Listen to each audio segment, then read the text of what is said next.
iman percaya saya dulu Bapak Ibu. Ini amburadul sekali. Kita tidak tahu mana yang harus diimani. Tafsiran mana yang harus diimani. Menurut cerita siapa yang harus diimani. Karena sudah 3 penafsir yang saya sampaikan kepada para subscriber semuanya itu berbeda-beda. 19 orang, 17 orang sahabat Isa, dan 13 orang sahabat Isa. Ini mana yang paling benar di antara 3 penafsir ini? 17 orang, 19 atau 13? Pikirkan sendiri aja, bingung saya.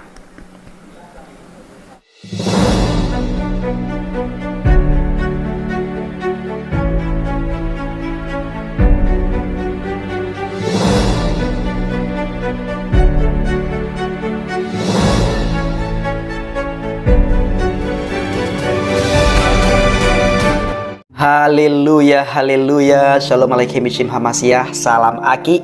Aku kabarkan Injil keselamatan. Bapak Ibu yang dikasihi Tuhan, ketemu lagi dengan saya, Evangelis Avraham Effendi Usman. Bagaimana kabar kita semuanya? Haleluya, luar biasa.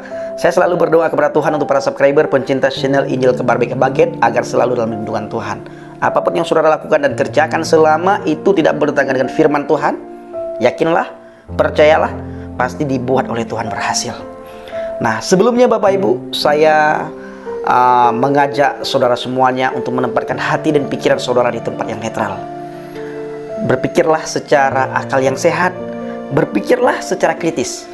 Karena hanya dengan pikiran yang sehat dan pikiran yang kritis, kita bisa menemukan kebenaran.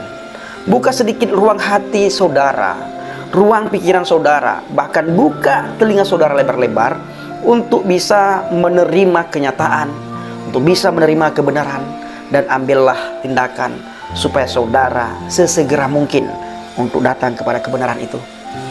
Sebelum waktunya tiba Bapak Ibu, belum ada kata terlambat untuk kita datang kepada Yeshua HaMashiach, Yesus Kristus, satu-satunya pribadi yang benar, satu-satunya pribadi yang bisa membawa saudara dan saya ke surga. Bukankah kita merindukan surga? Saat ini kita patut bersyukur Bapak Ibu. Murtadin Aceh saat ini sangat banyak Bapak Ibu. Dan kami akan berjalan bersama-sama untuk memberitakan firman Tuhan, memberitakan Injil, melangkah, memberitakan kebenaran. Karena banyak sekali saudara-saudara kami yang masih terikat dengan agama, yang masih terbelenggu dengan ikatan-ikatan agama. Maka Tuhan yang sudah memilih kami dari sekian ribu orang Aceh ditetapkan sebagai penginjil. Dan saya saat ini menyusun strategi supaya kami bisa berkumpul di sebuah tempat, khususnya Murtadin Aceh. Nah, saya sudah cari tempat, dan puji Tuhan kemarin Bapak Ibu ada yang memberikan sumbangan kepada saya berupa laptop yang bisa saya pakai untuk memberitakan Injil di media sosial. Dan saya juga sudah ceritakan kepada teman-teman Murtadin Aceh khususnya, supaya sudah saatnya kita ini bekerja sama dan bekerja bersama-sama di ladang pelayanan, di ladang misi. Beberapa hari ke depan Bapak Ibu, kami akan berkumpul, kami akan membahas apa yang perlu kami lakukan, apa yang perlu kami kerjakan, kemana kita harus pergi, dan mengapa kita harus pergi. Nah, maka dari itu saya sebagai Evangelis Avraham Effendi Usman sangat membutuhkan dukungan saudara, sangat membutuhkan doa daripada saudara semuanya, supaya saya dan teman-teman yang sudah tergabung di dalam Murtadin Aceh, kami bisa bekerja sama dan bekerja bersama-sama untuk misi penginjilan. Kami bawa jiwa-jiwa kepada Kristus. Kami membutuhkan doa daripada para subscriber pencinta channel Injil Kebar Baget khususnya, dan umumnya kepada orang Kristen dimanapun Bapak Ibu berada. Nah, pada kesempatan ini Bapak Ibu, saya akan membahas sebagaimana biasanya, dan saya selalu berkata saya akan ulang-ulang, saya akan ulang-ulang ini karena mereka terbiasa untuk mendengarkan kebenaran. Yang pertama sekali, nah, Yesus tidak disalib, Yesus hanya diserupakan.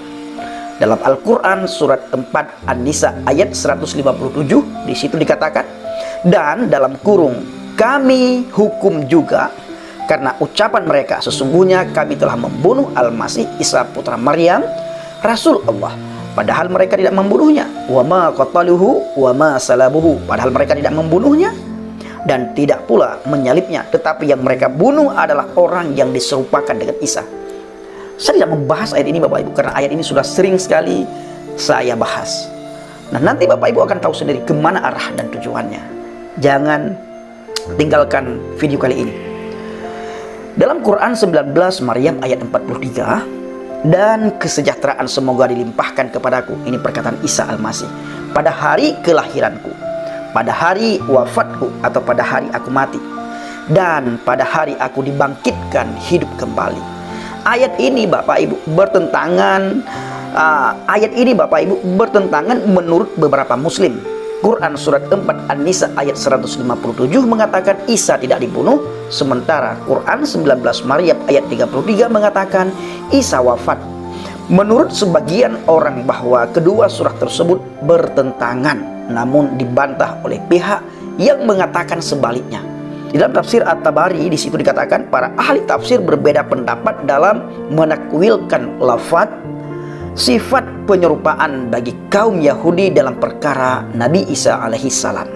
Sebagian pendapat bahwa ketika orang Yahudi mengepung Nabi Isa dan para sahabat beliau, mereka tidak mengenal dengan baik bentuk Nabi Isa itu sendiri, karena para sahabat Nabi Isa yang bergabung dan bersama Nabi Isa semuanya berubah bentuk dan menyerupai Nabi Isa yang hendak mereka bunuh. Salah seorang sahabat yang berada di rumah keluar, lalu mereka membunuhnya, dan mereka menyangka bahwa yang mereka bunuh itu Nabi Isa alaihissalam. Bunuh tanpa disalib, semua diserupakan, tapi bunuh satu orang saja karena yang diserupakan itu kebetulan keluar rumah. Jadi menurut penafsiran tafsir At-Tabari Bapak Ibu, semua sahabat Nabi Isa itu diserupakan semua, sama semua, sehingga tidak kita ketahui mana yang sahabat, mana yang Isa. Lalu di antara salah satu sahabat keluar dari rumah atau keluar di tempat persembunyian, maka orang yang sudah lama mengintai mereka, orang yang sudah lama mencari mereka, keberadaan mereka, ditangkap dan digebukin istilahnya Bapak Ibu. Kenapa? Karena ini orang mirip banget dengan Isa Al-Masih. Kan menurut penafsiran At-Tabari ini, semua sahabat-sahabat Isa Al-Masih itu diserupakan persis sama dengan Isa Al-Masih. Ibnu Humaid menceritakan kepada kami, ia berkata, Yakub Al-Kummi menceritakan kepada kami dari Harun bin Antarah, dari Wahab bin Munabbih, ia berkata Nabi Isa datang bersama 17 orang sahabatnya Al-Hawariyun, kemudian masuk ke dalam kaum Yahudi, memaksa masuk untuk menemui Nabi Isa dan para sahabatnya. Allah merubah semua bentuk sahabat Nabi Isa menjadi bentuk Nabi Isa. Semua sahabat Nabi Isa diubah oleh Allah menjadi bentuk Nabi Isa. Masuk akal nggak Bapak Ibu? Maka kaum Yahudi berkata kepada para sahabat itu, kalian telah menyihir kami, perlihatkan Isa kepada kami atau kami bunuh kalian semua. 17 orang diserupakan, pembunuhnya bingung. Bapak Ibu, 17 orang yang diserupakan itu, ada 17 orang sahabat Nabi Isa, dan ke-17 sahabat itu semuanya diserupakan, sehingga si pembunuh ini atau orang yang mencari Nabi Isa bingung, mana yang hendak mereka tangkap, mana yang hendak mereka bunuh, mana yang hendak mereka salibkan. Di mana tertulis Bang Pendi? Ini bukan tertulis di mana, tapi ini adalah menurut penafsiran Ibnu Humaid yang menceritakan kepada kami di dalam tafsir At-Tabari. Nah, ini luar biasa. Sebelum penyerangan itu, Nabi Isa berkata kepada para sahabatnya, siapa di antara kalian yang ingin menukar dirinya pada hari ini dengan surga? Salah seorang di antara mereka lalu berkata, aku yang akan keluar menemui mereka. Laki-laki itu pun berseru kepada kaum Yahudi, akulah Isa. Padahal Allah telah merubah bentuknya menjadi bentuk Nabi Isa. Mereka lalu menawan, membunuh, dan menyalibnya. Sebenarnya yang ditawan itu adalah orang yang telah diserupakan dengan Nabi Isa. Namun mereka menyangka bahwa mereka telah membunuh Isa. Isa rapat dengan teman-temannya, pilih salah satu untuk dikorbankan. Ini lucu sekali Bapak Ibu. Jadi di saat Nabi Isa rapat dengan teman-temannya, lalu Nabi Isa menanyakan kepada sahabatnya, siapa di antara kalian yang ingin mendapatkan surga, yang ingin masuk surga? Nah, pertanyaan ini Bapak Ibu, kalau ditanyakan kepada kita pun, kita semuanya serentak dan setuju akan menjawab, saya mau masuk surga. Nah, lalu Isa bertanya lagi kepada sahabatnya, siapa di antara kalian yang ingin bentuknya diubah persis seperti bentuk atau wajah aku? Nah, salah satu sahabatnya menjawab, saya ingin. Ketika ada salah satu sahabatnya yang ingin bersedia untuk diserupakan persis sama seperti Isa, maka sahabat yang diserupakan inilah keluar dari persembunyian, lalu ditangkap, diadili, disiksa, disalib, dan dibunuh. Haleluya, kita bersyukur Bapak Ibu kita bisa menemukan kebenaran, sehingga kita tidak bingung dengan penafsiran-penafsiran yang menyimpang dari Alkitab itu sendiri. Saya sendiri Bapak Ibu di saat saya berada di dalam agama Islam masih mengalami bingung yang luar biasa. Kenapa Bang Pendi? Dikarenakan penafsiran-penafsiran yang begitu banyak mengenai siapa Isa Al-Masih itu sendiri. Nah, sekarang saya sudah menemukan kebenaran. Ternyata Isa Al-Masih itu sendiri adalah Ana wal Abi wahid. Aku dan Bapa adalah satu. Siapa yang melihat aku, maka dia melihat Bapa yang mengutus aku. Kalau saya melihat Yesus, maka saya melihat Bapa. Itu perkataan Yesus sendiri Bapak Ibu, yang tidak bisa disanggah lagi. Jadi Bapak Ibu, kaum Nasrani pun beranggapan demikian, bahwa orang yang terbunuh itu adalah Isa alaihissalam, padahal sejak hari itu Allah telah mengangkatnya. Jadi yang dimaksud di sini Allah telah mengangkat Isa Al-Masih, dan yang dibunuh itu adalah orang yang diserupakan dengan Isa Al-Masih. Ya, salah satu muridnya yang diserupakan.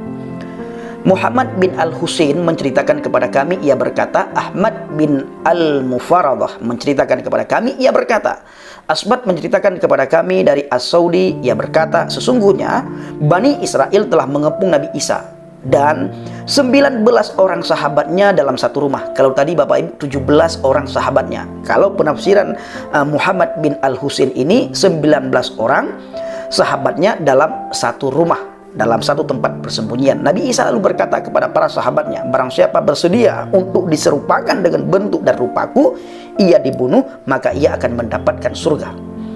Salah seorang di antara mereka ada yang bersedia untuk diserupakan dengan bentuk dan rupa Nabi Isa, sedangkan Nabi Isa sendiri diangkat ke langit oleh Allah SWT subhanahu wa ta'ala. Nah, ini terjadi keanehan yang luar biasa menurut saya. Ya, terjadi keanehan.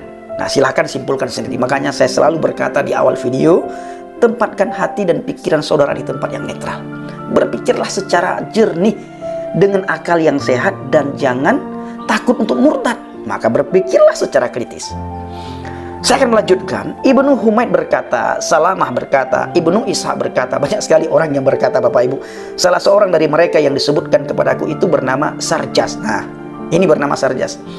Mereka berjumlah 13 orang, dan Isa tidak termasuk dalam 13 itu. Namun kaum Nasrani mengingkari hal itu, karena Sarjas adalah orang yang diserupakan dengan Isa dan menggantikan posisi Isa.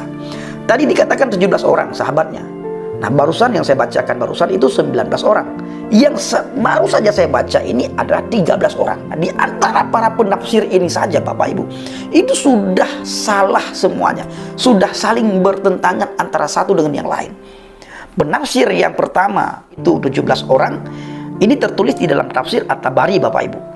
Nah, penafsir Ibnu Humaid itu 17 orang. Sedangkan penafsir Muhammad bin Al-Husain, dia menceritakan murid Nabi Isa yang bersama dengan Nabi Isa di dalam satu persembunyian, dalam satu rumah di saat mereka sembunyi itu ada 19 orang. Sedangkan Ibnu Humaid, dia berkata bahwa sahabat Nabi Isa itu ada 13 orang. Mana yang benar di antara tiga penafsir ini?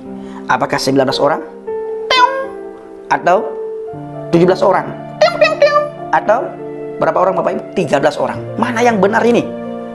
Nah, sehingga menurut penafsiran ini Bapak Ibu, ya, kalau kita melihat apa yang sudah saya bacakan ini, pasti jangankan mereka, kita saja bingung Bapak Ibu. Seolah-olah Tuhan saja dibingungkan, dibuat bingung oleh para penafsir ini. Nah, maka kita bersyukur. Kita orang yang beriman kepada Yesus hanya cukup percaya kepada apa kata firman Tuhan. Penafsir bisa saja benar, bisa saja salah, karena itu pemikiran manusia Bapak Ibu. Dan mereka itu belum pernah melihat langsung ketika penangkapan Isa Al-Masih. Dan mereka tidak tahu berapa sahabat Isa Al-Masih. Kalau dalam Alkitab tidak ada bertentangan satu ayat dengan ayat yang lain. alur cerita tidak pernah bertentangan, sama semua. Sahabat Nabi Isa itu berapa? Sahabat Yesus Kristus itu ada berapa? Semuanya sama, Bapak Ibu. Nah, sedangkan teman-teman kita dari Islam, iman percaya saya dulu, Bapak Ibu, ini amburadul sekali. Kita tidak tahu mana yang harus diimani, tafsiran mana yang harus diimani, menurut cerita siapa yang harus diimani. Karena sudah 3 penafsir yang saya sampaikan kepada para subscriber semuanya itu berbeda-beda. 19 orang, 17 orang sahabat Isa, dan 13 orang sahabat Isa. Mana yang harus diimani ini? Mana yang paling benar di antara 3 penafsir ini? 17 orang, 19 atau 13? Pikirkan sendiri aja, bingung saya. Bani Israel lalu memberikan 30 dirham kepada Yudas, Zakaria, Yuta, karena mereka telah mengetahui dan menunjukkan keberadaan Isa Al-Masih kepada mereka. Sebelum kaum Yahudi menangkap Isa, Yudas berkata kepada mereka, "Jika kamu dapat masuk, maka aku harus menerima pembayarannya." Mereka pun menyetujuinya. Padahal saat mereka masuk, Isa alaihissalam telah diangkat oleh Allah, dan yang mereka lihat adalah sarjas yang dirubah bentuk menyerupai bentuk Isa. Jadi tidak ada keraguan dan kecurigaan bahwa sebenarnya dia bukan Isa. Lalu orang itu ditangkap, sedangkan Yudas menerima imbalan tersebut. Mereka lalu menawan dan menyalibkan Isa palsu itu. Ini lain lagi, Bapak Ibu, lain lagi. Jadi penafsir itu sendiri bingung bagaimana dengan orang yang mendengarkan tafsiran mereka. Penafsir itu sendiri bingung bagaimana orang yang membaca tafsiran mereka, Bapak Ibu. Tambah bingung dibuat oleh para penafsir-penafsir ini. Maka sekali lagi kita bersyukur kita adalah orang-orang pilihan Tuhan. Amin. Di dalam tafsir Ibnu Katsir, manakala Isa diangkat, teman-temannya keluar dari rumah. Manakala gubernur dan orang-orang Yahudi melihat anak muda yang mirip dengan Isa, mereka menangkapnya dan menyalibnya di malam hari. Mereka juga melilitkan duri di kepalanya. Maka orang-orang yang berbangga telah bisa menyalibnya. Apa yang diucapkan oleh orang-orang Yahudi diamini oleh sebagian orang-orang Nasrani. Hal ini karena minimnya ilmu dan agama mereka selain orang-orang yang bernama Isa dan Isa yang bersama Isa dalam rumah. Mereka menyaksikan bagaimana Isa diangkat. Selain mereka menyangka seperti sangkalan orang-orang Yahudi dan bahwa yang disalib adalah Isa putra Maryam. Sampai-sampai mereka menyebutkan bahwa Maryam menangisnya di bawah tiang salib. Ada yang berkata Maryam berbicara kepadanya. Wallahu alam. Jadi nggak ada yang tahu, Bapak Ibu. Padahal nggak ada yang tahu. Ujung-ujungnya wallahu alam. Dan di dalam tafsir Ibnu Katsir ini, Bapak Ibu, diceritakan bahwa kita ini minim pengetahuan tentang siapa yang disalib itu. Sementara yang minim pengetahuan di sini adalah bukan kita, tapi mereka. Mereka yang sok tahu, mereka yang pura-pura tahu. Padahal mereka tidak tahu apa-apa, tidak memahami apa-apa, tidak mengerti apa-apa. Maka Bapak Ibu yang kasih Tuhan dan yang saya kasihi, melalui video singkat ini, kiranya kita bisa menemukan mana yang benar, mana yang salah, mana ajaran yang sebenarnya, dan mana ajaran yang sudah diselewengkan daripada ajaran yang benar. Nah, ajaran yang benar itu berasal dari sumber yang benar. Yesus sendiri sudah berkata, nanti akan datang banyak guru palsu, akan bermunculan pengajar-pengajar palsu, akan bermunculan nabi-nabi palsu, akan bermunculan termasuk penafsir-penafsir palsu yang sudah saya bacakan ini, Bapak Ibu. Nah, kalau ada orang yang menyanggah, silahkan sanggah video ini. Jangan menghina, jangan mencaci maki, jangan mengolok-ngolok. Kalau Anda menghina, mencaci maki, mengolok-ngolok, maka ada 2 dosa yang Anda dapatkan. Yang pertama, menyangkal ketuhanan Yesus. Yang kedua, Anda mengolok-ngolok dan menghina, mencaci maki saya yang memberitakan firman Tuhan. Terima kasih. Saya yakin dan percaya video ini bisa mencerahkan pemahaman saudara, bisa mencerahkan pemikiran saudara, sehingga saudara bisa datang kepada kebenaran. Karena hanya di dalam kebenaran kita dimerdekakan. Assalamualaikum bishem Hamasiah. Salam Aki, aku kabarkan Injil keselamatan. Bapak Yahweh, bishem Adonai Yesuah Hamasiah, Ruah Kudus memberkati kita semua. Haleluya, amin.